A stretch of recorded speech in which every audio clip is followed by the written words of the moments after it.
कभी गौर किया है, जो त्रिलोक का स्वामी है, जो संहार भी है और सृजन भी, वो ना रेशम पहनता है, ना सोना चांदी, ना सिंहासन पर बैठता है, ना राजाओं जैसे वस्त्र धारण करता है। महादेव की जटाओं में गंगा है, क्योंकि वो जानते हैं जब कोई टूटता है तो उसी में करुणा बहती है। गले में सर्प है, क्योंकि उन्होंने अपने डर को गले लगाया है, उसे भगाया नहीं। भस्म शरीर पर है, क्योंकि उन्हें दिखाना है कि ये शरीर मिट्टी है और अंत में सब यही बन जाता है। वृक्ष की छाया या श्मशान, वही उनका निवास है, क्योंकि वो वहां है जहां संसार आने से कतराता है।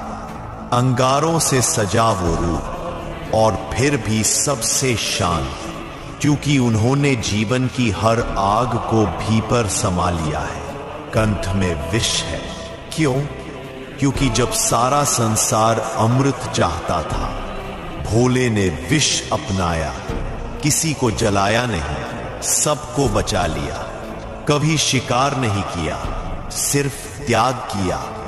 वो त्रिशूल उठाते हैं, लेकिन खुद के लिए कभी नहीं। डमरू बजाते हैं ताकि सृष्टि में लय बना रहे। शिव हमें सिखाते हैं कि सच्चा वैराग्य वो है जो संसार से भागे नहीं, बल्कि संसार के बीच रहकर भी कुछ न मांगे। उन्होंने सबको सब कुछ दिया, पर खुद बस एक व्याघ्र चर्म, शेर की खाल, भस्म और मौन धारण किया, क्योंकि उन्हें दिखाना था श्रृंगार दिखावे का नहीं, संकल्प का होना चाहिए। ध्यान मुद्रा ही असली आभूषण है। और सबसे बड़ी बात, जब तू दूसरों को सब दे दे तो तुझे खुद कुछ लेने की जरूरत नहीं रहती, क्योंकि तू शिव हो जाता है।